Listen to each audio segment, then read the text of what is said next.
Hello guys, welcome to my dinner drama explanation. तो guys मैं deadly women का 4th part लेकर आ चुकी हूँ। तो गाइज इस एपिसोड की स्टार्टिंग में दिखाते हैं कि सनशाइन भी पार्टी में पहुँच जाती है। तो वेंगे उसके पास जाता है उठकर और उससे बोलता है कि तुम यहाँ पर क्या कर रही हो, तुम्हें तो घर पर ही रहना चाहिए था। तो सनशाइन उसे बोलती है कि मैं बस अपने बर्थडे पे देखना चाहती थी कि तुम किन के साथ हो। तो वेंगे बोलता है कि यहाँ मेरे बहुत ही ज़्यादा इंपॉर्टेंट क्लाइंट है और तुम्हें घर पर ले जाना चाहिए। तो सनशाइन बोलती है कि वो क्लाइंट मेरे से ज़्यादा इम्पोर्टेंट है। तो वेंगे उसे बोलता है कि ऐसा नहीं है, जब मेरी मीटिंग ख़त्म हो जाएगी तो मैं खुद ही तुम्हारे पास चला आऊँगा तुम्हारा बर्थडे सेलिब्रेट करने के लिए। और फिर उसे वो वहाँ से चले जाने के लिए बोलता है। तो सनशाइन भी वहाँ से चली जाती है। तो क्लाइंट भी वेंगे को सनशाइन के साथ देखकर बोलता है कि तुम आग के साथ खेल रहे हो, किसी दिन तुम अपनी वुमेन्स की वजह से परेशानी में ना पड़ जाओ। तो वेंगे बोलता है कि ऐसा नहीं होगा, आप फिक्र मत कीजिए। और फिर उसके बाद दिखाते हैं कि सनशाइन जब जा रही होती है तो जिएंग भी वहाँ पर आती है और उससे पूछती है कि तुम्हारा अब आज बर्थडे है और कोई भी तुम्हारे साथ तुम्हारा बर्थडे सेलिब्रेट नहीं कर रहा है। तो सनशाइन बोलती है कि वेंगे मेरा बर्थडे बाद में सेलिब्रेट करेगा। तो जिएंग उससे बोलती है कि तुम अभी भी नहीं समझी कि एक आदमी की ज़िंदगी में एक लड़की की क्या वैल्यू होती है।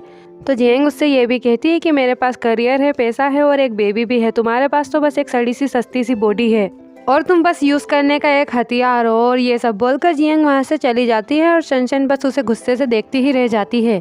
और फिर उसके बाद दिखाते हैं कि सनशाइन वेंगे का वेट कर रही होती है, पर वेंगे उसका बर्थडे सेलिब्रेट करने के बजाय वो तो जिएंग के साथ होता है। और फिर उसके बाद दिखाते हैं कि वेंगे जिएंग से बोलता है कि आज तुम बहुत ही सुंदर लग रही हो। तो जिएंग भी उससे बोलती है कि तुम्हें नहीं लगता कि मैं ओल्ड हो रही हूँ। तो वेंगे बोलता है कि ऐसा नहीं है, तुम उनसे ज़्यादा अच्छी लग रही हो और उसे किस करने की कोशिश करता है, पर जिएंग उसे रोक देती है। और जिएंग ने सनशाइन को कॉल लगाया हुआ होता है तो वो उनकी सारी बातें सुन रही होती है। तो जिएंग सनशाइन को सुनाते हुए वेंगे से बोलती है कि मुझे तुमसे एक क्वेश्चन पूछना है। और वेंगे से बोलती है कि सनशाइन ने मुझे सब कुछ बता दिया है। और उससे यह भी पूछती है कि क्या तुम्हारे और सनशाइन के बीच में कुछ चल रहा है। तो वेंगे उसे साफ मना कर देता है। तो जिएंग वेंगे से ये भी पूछती है कि क्या तुमने उसके साथ कभी सेक्स किया है। तो वो बोलता है कि नहीं, मैं ऐसा कैसे कर सकता हूँ, क्या उस लड़की ने अपना दिमाग खो दिया है और मैं ऐसा कैसे कर सकता हूँ, क्या मैं जानवर हूँ जो मैं ये सब करूँगा। और ये सारी बातें बोलकर जिएंग को अपने आप पे भरोसा दिलाने की कोशिश करता है, पर वो ये नहीं जानता है कि जिएंग को इस बारे में सब कुछ पता है। और फिर वो जिएंग से ये भी बोलता है कि हाँ, पर उसने मुझे कभी कभी परेशान किया था। तो जिएंग बोलती है कि तुमने इस बारे में मुझे पहले क्यों नहीं बताया था। तो वेंगे बोलता है कि मैंने तुम्हें इसलिए नहीं बताया क्योंकि तुम ज़्यादा सोचने लग जाती और मैं बस इस पूरी लाइफ में बस तुमसे ही प्यार करता हूँ। और कहता है कि तुमसे मिलना ही मेरी ज़िंदगी में सबसे अच्छा मोमेंट था। और ऐसा बोलकर वो जिएंग को गले लगाता है। तो जिएंग भी उसके गले लगती है और फ़ोन कट कर देती है। और वहीं सनशाइन ये सारी बातें सुनकर वेंगे पे गुस्सा होती है और वेंगे को झूठा बोलती है और चिल्लाती है और इधर उधर अपना सामान फेंकती है और केक भी फेंक देती है। और फिर उसे जिएंग मैसेज भी करती है कि तुम्हें बर्थडे गिफ्ट कैसा लगा है। तो मैसेज पढ़ने के बाद सनशाइन और भी ज़्यादा गुस्सा हो जाती है और चिढ़ने लगती है। देन फिर उसके बाद दिखाते हैं कि सनशाइन वॉमिटिंग कर रही होती है और जब चेक करती है तो उसे पता चलता है कि वो भी प्रेग्नेंट है। और ये पता चलने पर सनशाइन भी खुश होती है। और फिर उसके बाद नेक्स्ट सीन में दिखाते हैं कि सनशाइन ये सारी बातें उसकी आंटी को बताती है। तो वो भी ये सुनकर खुश होती है, पर उससे ये बोलती है कि तुम इसे पब्लिकली नहीं कर सकती हो। और उससे यह भी बोलती है कि तुम जानती हो कि जब तक वो अपने एसेट्स को ट्रांसफ़र नहीं कर लेता तब तक वो जिएंग को डिवोर्स नहीं दे सकता है। तो सनशाइन बोलती है कि तब तक मैं वेट करूंगी, पर आप अपने शब्दों पर बने रहना क्योंकि आप जानती है कि मैं कभी भी अपना अबॉर्शन करवा सकती हूँ। और वो दोनों ऐसे बात ही कर रहे होते हैं। देन तभी वहाँ पर जिएंग आ जाती है। तो जिएंग को देखकर आंटी बीमार होने का फिर से नाटक करती हैं और सो जाती है और वहीं सनशाइन भी वहाँ से चली जाती है। और फिर उसके बाद दिखाते हैं कि कार पार्किंग में जिएंग होती है और तभी वहाँ पर सनशाइन अपनी कार लेकर आती है और उसके ऊपर लाइट चमकाती है। तो जिएंग उसे बोलती है कि क्या तुमने अपना दिमाग खो दिया है। तो सनशाइन बोलती है कि अब तुम्हें कैसा लग रहा है, क्योंकि जो कुछ भी तुम्हारे पास है अब वो मुझे भी मिल रहा है और वो भी तुमसे ज़्यादा अच्छा मिल रहा है। और वेंगे ने मेरे लिए कार भी खरीदी, ये जानते हुए कि वो कार बहुत ही एक्सपेंसिव है। तो जिएंग बोलती है कि मुझे इसकी कोई फिक्र नहीं, बस तुम में एक ही चीज़ की कमी है, वो है शर्म की। तो सनशाइन बोलती है कि तो क्या हुआ, पर फिर भी अभी भी तुम्हारा हस्बैंड मेरे पर ही पैसे खर्च कर रहा है और तुम जानती हो कि वो ऐसा क्यों कर रहा है। और फिर वो जिएंग को भी ये बताती है कि मैं भी प्रेग्नेंट हूँ और हंसने लगती है। तो जिएंग भी ये सुनकर शॉक हो जाती है। और सनशाइन जिएंग से ये भी बोलती है कि फ्यूचर में जब तुम्हारा नाजायज़ बच्चा अकेला हो जाएगा तो ऑब्वियसली मेरा बेटा ही उसे खाना देगा और अपनी चाची की खातिर वो ऐसा क्यों नहीं करेगा, आखिर हम फैमिली ही तो हैं। तो जियांग को उस पर बहुत ज़्यादा गुस्सा आता है और वो जाकर उसका गला दबाने लगती है। तो सनशाइन बोलती है कि क्या तुम इसका अंजाम जानती हो। तो जियांग उसे कुछ भी नहीं बोलती है और उसका गला छोड़ देती है और फिर वहाँ से उसे हाथ दिखाते हुए गुस्सा होते हुए वहाँ से चली जाती है। और फिर उसके बाद दिखाते हैं कि वेंगहे से कुछ लोग अपना कर्जा वापस लेने के लिए आते हैं। तो वेंगहे की असिस्टेंट उन्हें वापस जाने के लिए बोलती है और झूठ बोलती है कि वो यहाँ पर नहीं है, पर वो वेंगहे की असिस्टेंट की कोई भी बात नहीं मानते हैं और सीधे अंदर घुस जाते हैं। और फिर उसके बाद वो जाकर वेंगहे से बात करते हैं। तो वेंगहे बोलता है कि मुझे कुछ और दिन चाहिए। तो जिसने पैसे दिए होते हैं वो वेंगहे का ही दोस्त होता है। तो वो वेंगहे से बोलता है कि तुम्हारे पास कार खरीदने के लिए पैसे हैं पर मेरा कर्जा चुकाने के लिए नहीं। और वो उसे बस एक ही दिन का टाइम देकर वहाँ से चला जाता है। और फिर उसके बाद दिखाते हैं कि सनशाइन कार चलाते हुए जा रही होती है। देन तभी वेंगहे उसे कॉल लगाता है और उसे घर पर कार चलाते हुए आने के लिए बोलता है। तो सनशाइन जैसे ही वहाँ पर पहुँचती है तो वेंगहे उससे पूछता है कि तुम्हें कार के बारे में किसने कहा था। तो सनशाइन वेंगहे से बोलती है कि मैंने किसी को भी नहीं कहा है, पर क्यों। तो वेंगहे बोलता है कि तो मेरे सप्लायर को कैसे पता चला कि ये कार मैंने ली है। और सनशाइन को चिल्लाते हुए उससे कार की चाबी ले लेता है और उससे कहता है कि अब मैं अपना कर्जा चुकाने के लिए इस कार को ही यूज़ करूँगा। और ऐसा बोलकर वो कार ले जाने लगता है। तो सनशाइन उसकी कार के पीछे भागती है और बोलती है कि तुम ऐसा मत करो, अपना कर्जा चुकाने के लिए मेरी कार को यूज़ मत करो। पर वेंगहे उसकी एक भी बात नहीं सुनता है और कार ले जाते हैं। और वहीं जियांग उन्हें ऐसे देखकर हंस रही होती है। और फिर उसके बाद दिखाते हैं कि सनशाइन जियांग के पास आती है और बोलती है कि ये सब तुमने किया है। तो जियांग भी उसे हाँ बोलती है और डायरेक्टली एक थप्पड़ मार देती है। और सनशाइन से बोलती है कि मैंने तुमसे कहा था कि तुम मेरी बराबरी कभी नहीं कर सकती हो, जस्ट बिकॉज कि तुम प्रेग्नेंट हो तुम ऐसा नहीं कर सकती हो। और कंपनी अब भी मेरे ही अंडर में है और मैं वेंगहे की वाइफ हूँ जो कि कंपनी को बिगाड़ भी सकती है और सुधार भी सकती है। और तुम तो बस एक कुत्ते की तरह भीख मांगने वाली मालकिन हो और इससे ज़्यादा कुछ भी नहीं हो। और उसे एक और थप्पड़ मार देती है और उसे ये भी बोलती है कि मैंने पहले तुम्हें नहीं मारा, इसलिए नहीं कि मैं तुम्हें नहीं मार सकती थी, और बस मैंने तुम्हारी इंसल्ट ही की थी, पर अब तुमने लाइन क्रॉस कर दी है। और उसे और 2 थप्पड़ मारकर वहाँ से चली जाती है। और सनशाइन इस बारे में कुछ भी नहीं बोल पाती है और बस वहीं फ्लोर पर पड़ी रहती है। और फिर उसके बाद नेक्स्ट सीन में दिखाते हैं कि जियांग वेंगहे के ऑफिस में जाती है।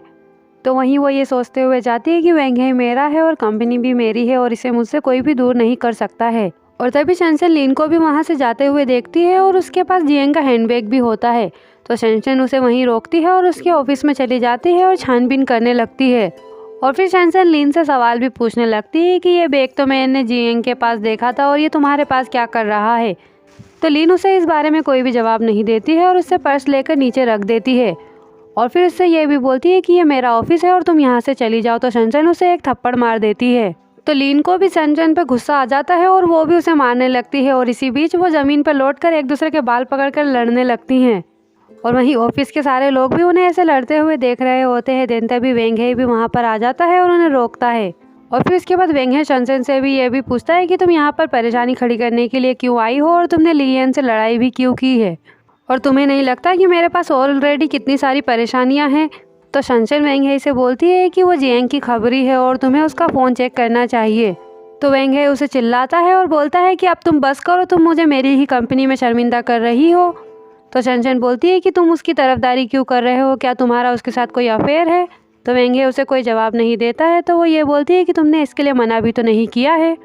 तो वेंगहे लीन को भी उसके ऑफिस में बुलाता है और उससे बात करता है और उसे उसका फ़ोन चेक कराने के लिए बोलता है। तो लीन उसे पूछती है कि तुम ऐसा क्यों बोल रहे हो। तो वेंगहे बोलता है कि जब तुमने कुछ गलत किया ही नहीं है तो तुम्हें चेक कराने में प्रॉब्लम क्या है। तो लीन वेंगहे को फ़ोन तो नहीं चेक कराती है और उसे बेवकूफ़ बोलती है और यह भी बोलती है कि मैंने तुम्हारे लिए सुबह से शाम तक काम किया है और अब तुम इस लड़की के लिए मुझ पर ही शक कर रहे हो। तो सनशाइन लीन को फिर से मारने के लिए खड़ी होती है। तो वेंगहे उसे वापस बिठा देता है। और तभी लीन वेंगहे से बोलती है कि तुम अपने फालतू के अकाउंट को खुद ही संभालो और तुम दोनों धोखेबाजों की जोड़ी ज़्यादा देर तक नहीं चलेगी। और ऐसा बोलकर वहाँ से चली जाती है। और लीन के जाने के बाद वेंगहे सनशाइन को भी चिल्लाता है कि मैं तुम्हें बोल रहा हूँ कि मैंने तुम्हें ये सब होने के बाद भी मारा नहीं है और अब तुम यहाँ से चली जाओ। तो सनशाइन भी गुस्सा होकर वहाँ से चली जाती है। और फिर उसके बाद दिखाते हैं कि सनशाइन वेंगहे की शर्ट पर लिपस्टिक का दाग लगा हुआ देखती है और इसी वजह से सनशाइन परेशान होकर वेंगहे को मैसेज कर पूछती है कि क्या तुम मुझसे नाराज़ हो, और उसे घर आने के लिए बोलती है। तो वेंगहे भी उसे बोलता है कि अगर तुम्हें पता है कि तुम कितनी स्टूपिड हो तो इसका पता तुम खुद लगाओ। और फिर इसके बाद उसको मैसेज का जवाब भी नहीं देता। और फिर उसके बाद नेक्स्ट सीन में दिखाते हैं कि वेंगहे उसके क्लाइंट के साथ मीटिंग कर रहा होता है। देन तभी सनशाइन भी वहाँ पर पहुँच जाती है। तो वेंग हे उसे वहाँ से जाने के लिए बोलता है। तो वहाँ पर उस क्लाइंट की बीवी बैठी होती है। तो शनशन उसे देखकर पूछती है कि ये कौन है। तो वेंग हे भी उसे बोलता है कि ये मेरी इंपॉर्टेंट क्लाइंट है और उसे वहाँ से जाने के लिए फिर से बोलता है। तो शनशन उसकी बात नहीं मानती है और उस लड़की से जाकर डायरेक्ट ही लड़ने लगती है और उन दोनों को छुड़ाने के चक्कर में वेंग हे भी उनके बीच में ही पिसा जाता है। देन तभी उस क्लाइंट का हस्बैंड भी वहाँ पर आ जाता है और उन पर चिल्लाता है। तो वेंग हे उस क्लाइंट को बोलता है कि थोड़ी सी मिसअंडरस्टैंडिंग हो गई थी। तो वो क्लाइंट भी बोलता है कि क्या तुम पागल हो, मैंने तुम्हें यहाँ पर डिनर पर बुलाया और तुम मिसअंडरस्टैंडिंग की वजह से मेरी बीवी को ही मार रहे हो। तो शनशन फिर भी उन पर ध्यान नहीं देती है और जोर से चिल्लाते हुए उस क्लाइंट को बोलती है कि तुम अपनी बीवी को संभालो जो कि दूसरे आदमियों को बहला रही है। तो वेंग हे फिर शनशन पर चिल्लाता है और फिर उसे चुप कराकर फिर उस क्लाइंट से माफ़ी भी मांगता है। और वेंग हे उस क्लाइंट से बोलता है कि आप बड़े आदमी हैं, प्लीज़ हमें माफ़ कर दीजिए।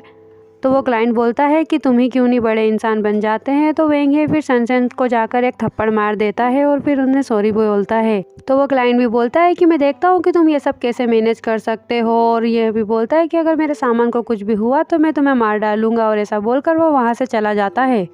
और फिर उसके बाद दिखाते हैं कि वेंग हे वहाँ से जा रहा होता है। तो शनशन भी उसका पीछा करती है और उसे रोकती है और बोलती है कि तुम दूसरों को मुझे मारने में हेल्प क्यों करते हो। तो वेंग हे भी बोलता है कि अब बहुत हो चुका है और उसे ब्रेकअप करने के लिए बोल देता है। तो शनशन वेंग हे से बोलती है कि ये तुम क्या बोल रहे हो।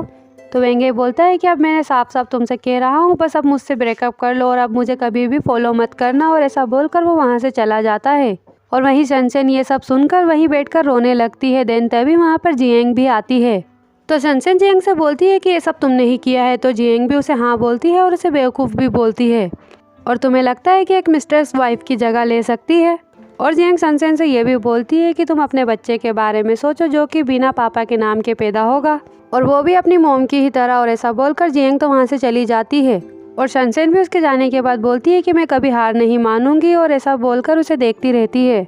और दिखाते हैं कि वेंग हे की टी शर्ट पर जो लिपस्टिक का दाग लगा होता है वो जियांग ने ही लगाया होता है। एंड गाइस, ये एपिसोड यहीं पर ख़त्म होता है।